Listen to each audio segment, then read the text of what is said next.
The wine glass clinked against Brianna's wedding ring as she raised it higher, her voice cutting through the backyard chatter like a blade. "Everyone, let's toast to Kylie, the graveyard gremlin who finally crawled out of her cave to join us normal people." Laughter rippled through the cookout. Troy, my brother, nearly choked on his burger. "Does sunlight burn you now, or do you just prefer lurking in the dark?" More laughter. My mother wiped her eyes, grinning. Someone's phone camera pointed at me. I stood there, plate trembling in my hands, forcing my lips into something that might pass for a smile. My chest felt hollow. They weren't joking with me. They were performing for each other, and I was the punchline. Brianna took another sip, her eyes gleaming with that familiar mix of superiority and cruelty. I wanted to scream. I wanted to throw the plate. Instead, I whispered to myself, words no one else could hear. "They don't even see me." And in that moment, standing in the middle of my own family, I had never felt more invisible. I walked toward the side gate, my legs shaking harder with every step. The moment I rounded the corner away from their eyes, I pressed my back against the fence and sucked in air like I'd been drowning. My ears rang, my stomach twisted. Behind me, their laughter continued, echoing through the thin walls of the house. I could still hear Brianna's voice, loud and delighted, retelling the joke to someone who'd missed it. My hands curled into fists. I had spent years swallowing this kind of treatment. Years convincing myself it was just teasing, just family banter. But this time, something cracked open inside me. This wasn't love. This wasn't even respect. I leaned my head back, staring at the cloudy sky, and made a promise to myself. Never again. I didn't know what that meant yet. I didn't know how I'd enforce it, but I knew I couldn't keep showing up to be humiliated. Not anymore. I wiped my eyes before any tears could fall, straightened my shoulders, and walked to my car without saying goodbye. My name is Kylie Hart.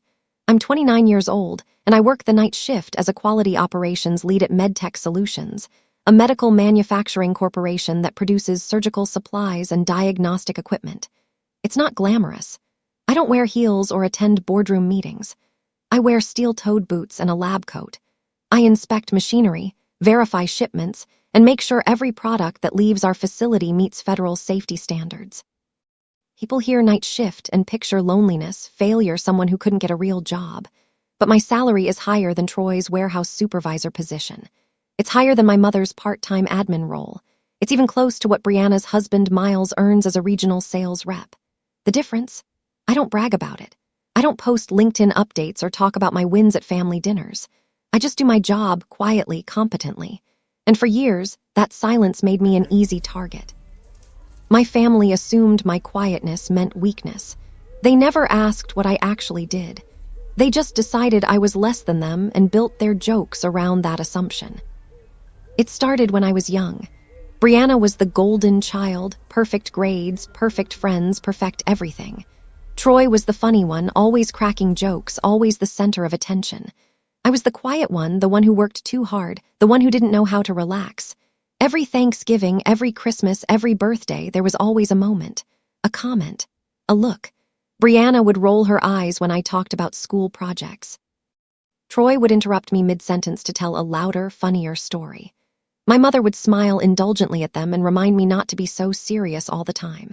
I learned early that speaking up made things worse, so I stopped speaking. I folded myself smaller and smaller, hoping that if I took up less space, they'd stop targeting me. But it didn't work. The smaller I became, the easier I was to ignore. And when they did notice me, it was only to remind me I wasn't enough. I stayed anyway. Because they were my family, and I believed that meant something. Driving to work at 10 p.m. feels like entering another world. The highways are empty, stretching out in long, quiet ribbons under dim streetlights. The city that buzzes during the day becomes something softer, almost peaceful. I stop at the same gas station every night, buy the same lukewarm coffee, exchange the same nod with the cashier who never asks my name. When I arrive at the MedTech facility, the parking lot is nearly empty. Just a handful of cars belonging to the other night shift workers. Inside, the hallways hum with the low, steady rhythm of machines. No chatter, no meetings, no politics, just work. At first, I hated it. I felt like I was living backwards, sleeping while the world moved forward. But over time, I found something I didn't expect. Peace. Here, no one underestimated me. No one made jokes at my expense. My supervisors respected my precision. My coworkers trusted my judgment. In the daylight world, I was invisible. But here, in the fluorescent glow of the night shift, I was seen. It was a Tuesday, 3 weeks after the cookout, when the crisis hit. A shipping error flagged in the system. 2 pallets of surgical tools had been labeled incorrectly, mixed inventory that should never have been combined. If those shipments reached hospitals, patients could be at risk. I caught it during my routine audit, a detail most people would have missed. I escalated immediately, called the logistics manager, and pulled the pallets from the loading dock. By 4 a.m., the issue was resolved. The next night, my supervisor, Greg, stopped by my station. He's a man of few words, ex-military, the kind of person who only speaks when it matters. "You saved us from a massive recall," he said. "Upper management noticed. You're getting a commendation in your file." I nodded, trying not to smile too wide. "Just doing my job." "Most people don't," he replied. And for the first time in a long time, I felt something I hadn't felt at that cookout, at any family gathering, or anywhere my relatives could see me. I felt valued. The text came 2 days later, mid-shift. "Brianna, can you pick up Mom's prescription tomorrow? You're not doing anything anyway." I stared at the screen, my jaw tightening, not doing anything. As if my job, my schedule, my life didn't matter, I typed back, "I work nights. I need to sleep during the day. Ask Troy." Her response came fast. "Wow, so you can't even help your own mother. You're really that selfish. No wonder you work alone in the dark. No one wants to deal with you." I read it twice. Then I put my phone face down on the table and went back to work. I didn't reply. I didn't defend myself. I just let the silence sit between us. That night, I realized something. I had spent years trying to prove I wasn't a burden, but to them, my existence was the burden. It didn't matter what I did or didn't do. They had already decided who I was, and I was tired of fighting a battle I'd never been allowed to win. Thanksgiving came faster than I wanted. I almost didn't go. But my mother called, her voice sweet and tired, asking me to please not make things harder. So I went. The house smelled like roasted turkey and cinnamon. Brohenna and Miles stood near the kitchen island, dressed like they'd walked out of a catalog, all confidence and polish. Miles worked in medical sales, smooth-talking and sharp-suited. Brohenna had recently quit her marketing job to help him launch a new business. "We're starting our own medical supply company," Miles announced to the room, chest puffed. "Small batch production, direct partnerships with clinics. We're getting into the real industry now." Brohenna looked at me, her smile thin and pointed. "See, Culla, this is what real professionals do. Maybe one day you'll understand." Troy laughed. My mother nodded approvingly. I kept my face neutral, chewing slowly, saying nothing. But inside, I noted their arrogance. I noted the way they talked about an industry they barely understood. And I wondered how long it would take for that arrogance to catch up with them. It happened after dessert. We were all sitting in the living room, full and sluggish, when Troy decided to start again. "Hey, Culla, maybe you should apply to Brohenna's company. They probably need a night janitor." The room exploded with laughter. Miles slapped his knee. Brohenna covered her mouth, giggling. Even my mother chuckled softly, shaking her head like it was all harmless fun. But I didn't laugh. I didn't smile. I stood up slowly, setting my plate on the coffee table. "I'm tired," I said quietly, "of being the joke." The room went silent. Brohenna blinked. "Oh, come on, don't be dramatic." "Dramatic," I repeated. "You've spent years mocking me, my job, my life, and I've stayed quiet because I thought that's what family did, but I'm done." My mother's face tightened. "Culla, don't make a scene." "I'm not making a scene," I said. "I'm leaving."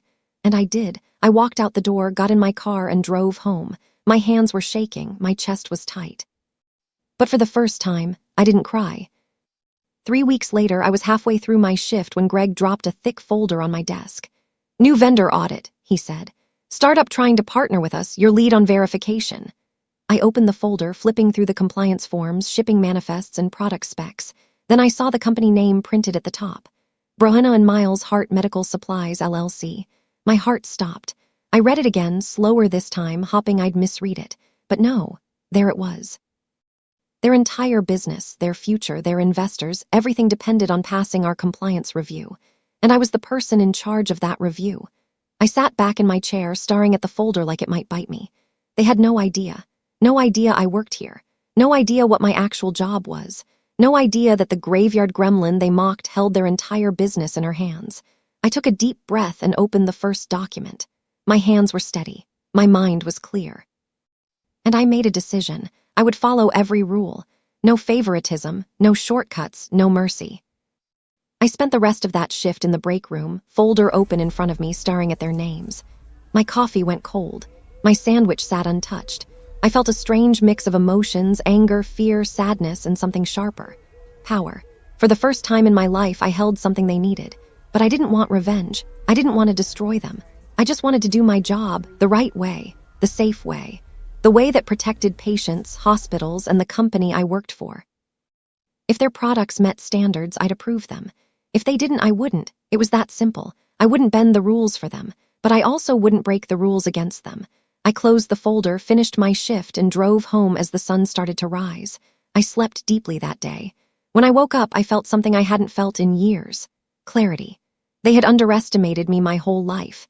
Now they were about to learn exactly who I was. The first red flags appeared immediately. Missing documentation, incomplete safety certifications, serial numbers that didn't match batch records. These weren't small errors. They were foundational problems that any legitimate supplier should have solved before applying.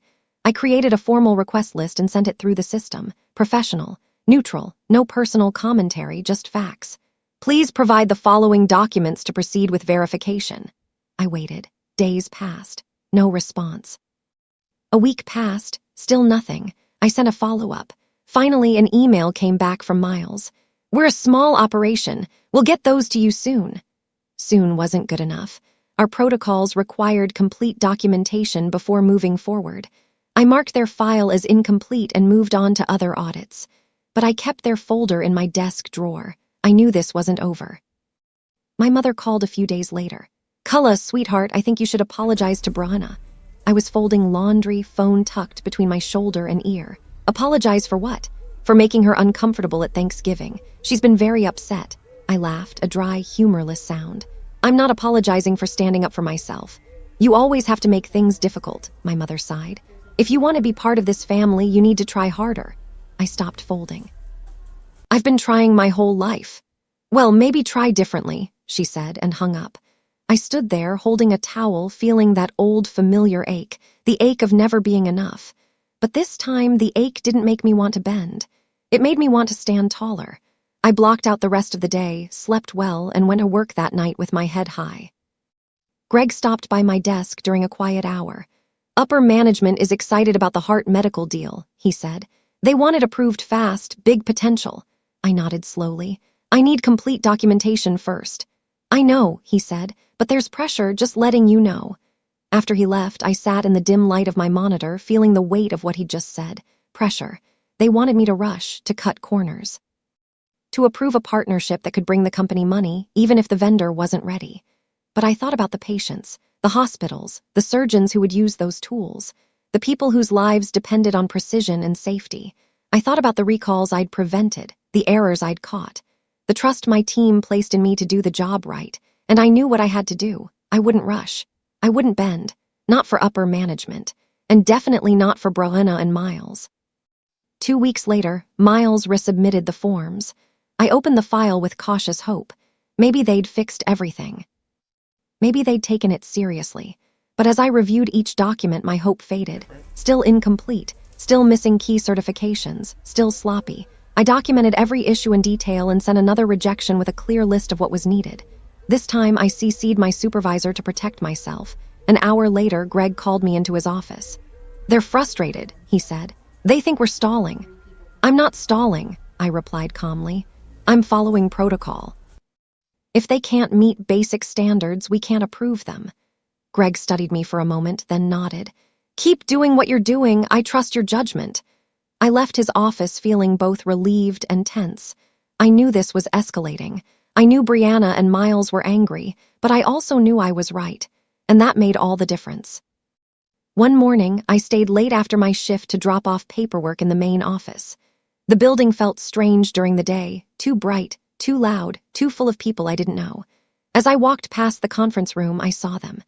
Brianna and Miles sitting at a long table with 2 corporate managers, all smiles and polished presentations. They didn't see me. I was just another worker passing by in a lab coat, but I saw them. I saw the way Miles gestured confidently, the way Brianna laughed at something one of the managers said. They thought they had this in the bag. Later, I checked the internal memos. One from Miles, sent directly to upper management, complained about unnecessary delays caused by night shift incompetence. My hands trembled as I read it. Incompetence. They had insulted me my whole life, and now they were insulting my work. Work they knew nothing about. I didn't respond. I didn't defend myself. I just printed the email and added it to their file.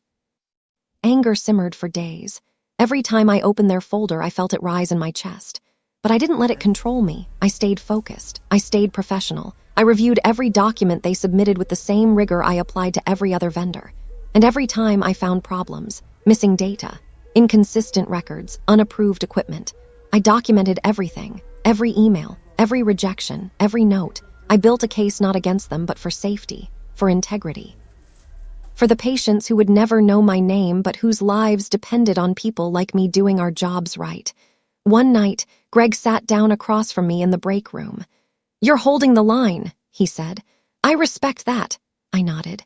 "It's the only line that matters." Then the safety test failed.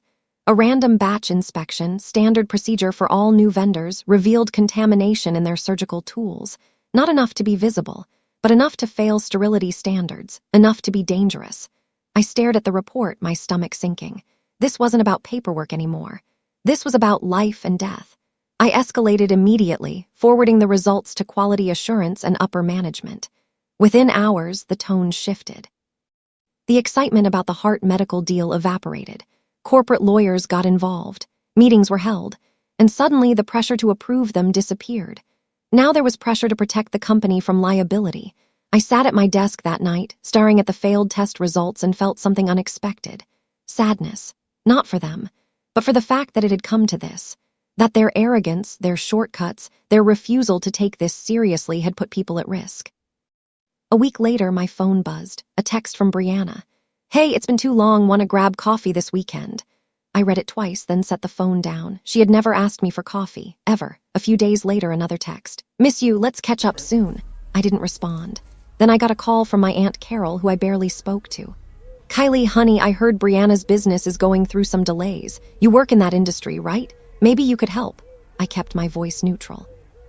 "I work nights. I don't have connections." "Oh," she said, disappointed. "Well, if you hear anything." I hung up and exhaled slowly. They were panicking. They didn't know I was the reason, but they were starting to feel the consequences of their carelessness. And somewhere deep inside, I felt a flicker of something I didn't expect.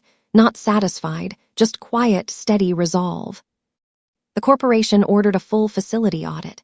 Not just paperwork, a physical inspection of their production site. I was assigned as the night shift compliance lead, responsible for reviewing their equipment logs and contamination controls. I arrived at their warehouse on a cold Tuesday night with 2 other inspectors. The space was smaller than I expected, dimly lit and cluttered. We moved through systematically. I checked the machinery. I reviewed cleaning logs. I inspected storage conditions. And I found violations, equipment that wasn't FDA approved, contamination risks in the sterile prep area, records that had been altered. I took photos. I filled out forms. I recorded everything exactly as I saw it. When we left, I handed my report to Greg. He read it in silence, his face growing more serious with each page. "This is damning," he said quietly. I nodded. "It's accurate." He looked at me. "You know this ends their partnership." "I know," I said, "but it's the right call." The email came 2 days later. Corporate had terminated the partnership. MedTech Solutions would not be moving forward with Hart Medical Supplies. Within a week, I heard through workplace gossip that their investors had pulled funding. Without the MedTech deal, they had no credibility, no revenue, no future. Their warehouse lease went into default. Employees quit. Brianna posted a long, emotional rant on social media about how the system had failed them, how corporate greed had destroyed small businesses. She didn't mention the contamination. She didn't mention the violations. She didn't mention that their shortcuts had endangered people. And she still didn't know I was involved. I saved her post, not out of cruelty, but as a reminder that some people never take responsibility. They just blame everyone else and move on. The call came on a Sunday afternoon. My mother. "We need to have a family meeting today. It's important." I almost said no, but something told me this was the moment, the final confrontation. I drove to my parents' house. The living room was tense when I arrived. Brianna sat on the couch, face red and puffy. Miles stood behind her, arms crossed. Troy looked uncomfortable. My mother gestured for me to sit. I stayed standing. "Kylie," Brianna said, voice shaking. "We know you work in medical manufacturing." My heart thudded. So you could have helped us," she snapped. "You could have put in a word, you could have supported us, but you didn't. You were jealous. You wanted us to fail." I met her eyes. "I didn't want you to fail, I wanted you to meet standards." Her face twisted. "What are you talking about?" I took a breath. "I was the lead compliance officer on your audit. I reviewed your documents, I inspected your facility, and I reported every violation I found, not because I hate you, because it was my job, because patients' lives were at risk." Silence, complete, suffocating silence. Miles went pale, my mother gasped, Troy stared. Brianna's mouth opened, then closed. You could have warned us," she whispered. "You could have," I said, "but you didn't take it seriously. You cut corners, you falsified records, you endangered people, and when things went wrong, you blamed everyone but yourselves." I picked up my bag. "I didn't ruin your company, your arrogance did, I just did my job." And I walked out. This time, I didn't look back. A month later, I got the promotion. Senior operations lead, daytime shift, my own team, a significant raise. Greg shook my hand. "You earned this, your integrity is what this company needs." I moved into a new office with a window. For the first time in years, I saw sunlight during my workday. I hired my own team, trained them the way I'd been trained. With precision, with care, with respect. I moved into a new apartment, too. Bright. Open. With windows that faced east so I could watch the sunrise. I bought plants. I decorated. I made it mine. The quiet, invisible girl who worked in the dark had stepped into the light, and she wasn't invisible anymore. I didn't keep tabs on Brianna and Miles, but news traveled. Their company filed for bankruptcy. Their house went up for sale.